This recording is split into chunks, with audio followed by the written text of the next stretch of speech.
Let's talk about problem solving when it comes to movement, injuries, and pain. I'll give a punchline right away, which is look for the root cause and the solution within the movement that's causing the pain and the injury. That is the most efficient path forward, and it is the path that will not sideline you, and it will keep you going and pursuing what you want to pursue.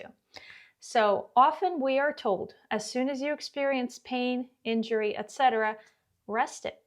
Rest, ice, compression, elevate. We have all been told this, we have all heard this, and we have all tried this. And has it worked is the question. Does it work? Does it help? Yeah, maybe a little, but then you get stiff. You end up with more swelling. You end up with losing time in just like lacking movement mobility that you have to then gain back. Then you have to go back on the path to getting your movement back, getting your functionality back. And so my approach to addressing any sort of pain and injury is always going to the root. What movement caused this? What is the movement pattern that is the root cause of this issue?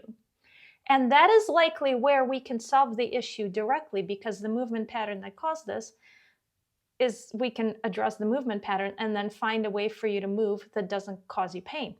Now, obviously, if you have an acute injury, so you went skiing, you fell down the hill, and you pulled a groin, right? Like this just happened to somebody that I was helping with that injury. Like, yeah, we're not going to recreate the groin pull from a ski injury, but we're not going to stop moving. We're going to figure out what movements you're still able to do. And then we are going to find ways to do those movements pain-free. So again, just flipping the way that we approach pain and injury into looking inside the movement. It even applies to acute injuries. So 2 examples. I already gave you the one example of my client with a ski injury. So this was like a fluke, but he's like, well, I have another ski day left. Like I can't stop skiing because, you know, he fell, he was limping. He had like a strain in the groin and couldn't figure out like how to even walk. Like walking was painful. And then he's like, I already paid for the lift ticket the next day. What do I do? Like there's no time to go to PT. There's no time to go to an orthopedic surgeon.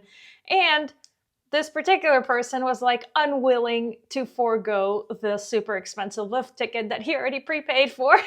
And he's like, I have one more ski day left. What do I do to get back to the mountain? And I think that's like, I think that's right. Like, I think that if he were to sit it out, he would always wonder if he can ever get back to it. And it would be a regret. But also like the injury wasn't like so severe, but if he like set it out, he would have made it more severe in his mind. And then sitting it out would also just like make him lose his function that he's trained so hard for to be able to ski on that vacation, whatever. But like, it was not a grave injury, and he needed to figure out how to go back to skiing the next day.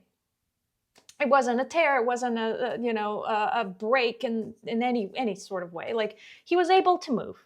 He did not have any nerve damage, any nerve pain, anything like that. So we assessed him. Then we figured out, okay, when you walk, what muscles can we use to help you walk? What, this groin muscle, so it's basically his adductor that was strained, is like seized up, right? Because like when you kind of overstretch your joint, your muscles are going to seize up to try to protect it. So the adductor seized up. What can we do to support your musculature for the adductor to start to let go? And so we worked on some drills to fire the glutes. So literal band walks with around the knees with firing the glute medius. Immediately took pressure off of the adductor, trying to stabilize the whole structure, right? So it's like looking around what joints can we activate or not joints, but which muscles can we activate to support the joints. And so basically the pelvis is like using the adductor, obviously connected to the leg to walk. Okay, yeah, but what else is there, right? So it's like looking into this bigger picture and like looking into, okay, what do we need to do? We need to figure out how to walk again. We need to figure out how to squat again, and so on. So we started kind of like rebuilding with muscle activation. And so like if he activated the musculature around his hip, it took pressure off of the adductor, and we were able to then start using the adductor and actually using the leg to start that muscle contracting again. So when the muscle kind of gets overstretched, it gets really tight, and that feeling of like, stiff, don't touch me. We started to introduce movement to it, and it actually immediately caused a release in the groin, in the adductor. So with the support of the surrounding muscles, we were able to start activating the muscle that was injured and then find a way to restore its function, right? And so, and it was up to him too to decide like how much pain he's willing to put up with, and like understand. He was able to understand like this pain is an injury pain, and this pain is like I'm sore. And so we were able to get him to the baseline of like feeling sore, but not like he's injured, if that makes sense. Obviously, if you're going through severe pain, like don't go skiing down a hill. He did stay on like easier hills the next day, but he did go and ski. So this is very important, because what happens when you roll an ankle? And this is something that I did with my mom, actually. She rolled an ankle, and immediately she's like, well, I have to rest it. I can't walk anymore. We were planning to go for a walk. She randomly rolled an ankle, and it started to swell up. Kind of like got worried about it, because, you know, that immediately cascades to, well, that means I have to cancel my, you know, next week I have plans to go for whatever, to go for a walk, to go somewhere. I have to cancel because my ankle is swollen. And, you know, it just sort of cascades into this inactivity. And so you sort of immediately change your perspective of like what you're going to do and how your movement is going to look. And then you have no path to like fix it. And so again, when she rolled her ankle, I immediately told her to start to sit on the couch. Yes, take weight off of it, but start doing ankle circles as much as possible to then introduce movement back and not allow it to swell. So by moving that joint, she was able to get the blood flowing, but it didn't get stuck. It didn't get stiff from all of the swelling that was going in to that area. So we prevented swelling from her constantly sitting there and doing joint rotations. And so joint rotations, she was not going through pain. She was experiencing she would go up to the point of soreness, but not pain. And she would keep going with the joint rotations until she was then, okay, let me try walking. And so she would walk. Again, it would be like, what muscles can we stabilize that take pressure off your ankle? So there's a way to walk where you engage a little bit more of your glutes and your hamstrings and your quads up top off of the ankle to take your weight off of the ankle. So just becoming a little bit more intentional about how she was walking, all of a sudden she was able to walk a little bit more without feeling pain in her ankle. So ankle circles to prevent stiffness and soreness. That was totally tolerable for her. And then introducing a little bit more walking again, paying a little bit extra attention to being more upright, taking pressure off of the ankle by kind of pulling up in the upper body, taking weight off of the hips, engaging the hip muscles to add a little bit of support. So this is kind of like where we work in synergy with the body and give that joint, the injured joint, a little bit of a break, but through movement. Through movement is the bottom line. So the lens that I have of pain and injury is that we look for the solution in movement. And you've probably heard it, and I'll say it a gazillion times, movement is medicine. It's not you injured yourself through movement. Now we must stop movement and do something completely different and pretend like it never happened. We need to revisit that movement so that we can restore function. And then we can figure out a path forward. It's all about path forward, reducing the tension, reducing the gripping, reducing that. Is there an alignment issue? that's constantly causing an extra wear and tear on your knee? Is there an alignment issue that's really, it's imperceptible? So it's almost like somebody else I've worked with who has knee pain. Is your knee pain a result of just a slight alignment issue and lack of activation in your glutes? Likely, this is where it's going to help you find an answer. This is likely where you're going to be able to keep doing what you're doing without taking a break and not make the injury worse and actually solve it. If you revisit what's causing the strain, so what muscle is involved in this motion? So if you're performing squats and your knee hurts, where does it hurt? What muscles are involved?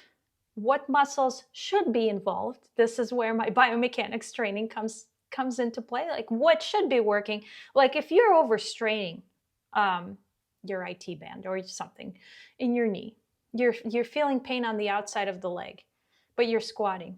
Well, should your vastus medialis be turned on a little bit more, so we can start to figure out how can we activate the vastus medialis and continue to squat?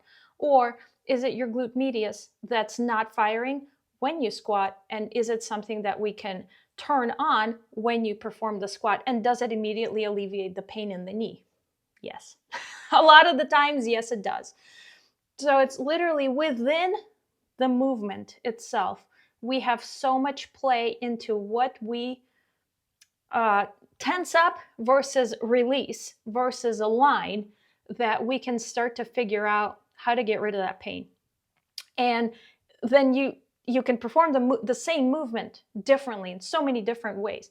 And so if you really stabilize your back, if you really kind of pull up and out of your hips, you've taken that weight off of the legs, and now you're free to fire your glutes when they need to fire. And then we turn on the vastus medialis. All of a sudden the knee feels much more stable and that pain is gone. Now it's up to you. You have the job of being aware and keeping that tension in the glute at the right time and vastus medialis firing. Now it's your job, but you have a path forward. I'm all about having the path forward, because otherwise you have an injury and then you relinquish your ownership to somebody else. You go to somebody else and you say, my knee hurts, help me fix it. They say, well, you probably need knee surgery, and you've got a little bit of this and a little bit of that, maybe these, it starts to snowball, and you're no longer in control of your own body, where you have so much options, so much opportunity to fix it within the movement itself. We problem solve right there and then within your movement patterns. There's a ton of things we can do, and then we build a path forward for you to get out of pain, rebuild your strength, rebuild your mobility, and do whatever the hell you want with your body, and thrive and really enjoy it. This is all possible by being aware of the movement patterns and just revisiting alignment. What's causing gripping? What's causing tension? Where can we release? Where can we add activation? And then now you have the strategy, you have the path. It's not easy. It's actually simple, but to me, because this is what think about all day long. This is my number one thing I think about all day long. But when it comes to kind of implementing it, it's not easy. You have to be aware, you have to be conscious, you have a new way of moving. But once you learn it, you know that there is a path forward, that you don't have to be in pain. That's my goal. You don't have to be in pain. You don't have to accept, you don't have to accept sitting on the couch and resting your injury or whatever, because that's going to perpetuate that injury. It's going to get you out of being active, and it's going to put you back on the sofa. It's going to get you stiffer. It's going to make it worse. We want to keep you moving. We want to keep you active.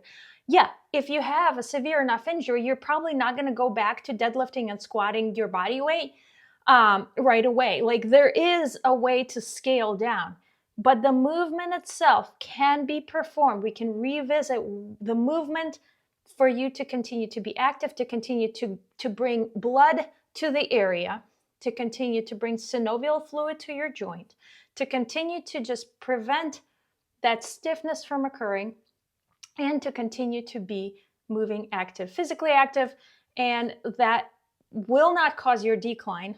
that we see with aging. That's part of like what we see when people are like, oh, I'm getting old and feeling stiff and all my muscles hurt. And yeah, I know that feeling really well. That's why I talk about this stuff, because I've gone through it so many times that I have a good compare and contrast. And the path is keep moving.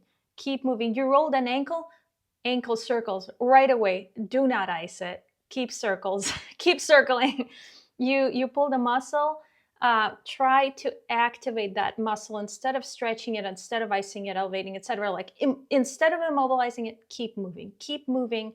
And then again, what I can help with is let's revisit your movement pattern to see what it is that we can tweak to get you out of pain right away, and then prevent further pain from occurring, prevent further injuries from occurring. So if you struggle with knee pain or you struggle with low back pain when you squat, when you deadlift, etc., let's figure out why.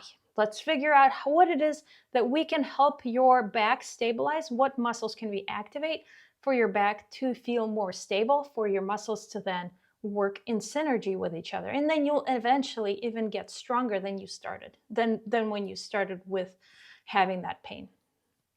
So this is movement is medicine. I'll keep saying it over and over again. Movement is medicine. Movement is the answer. Looking inside the movement to solve the problem. This is what it's all about.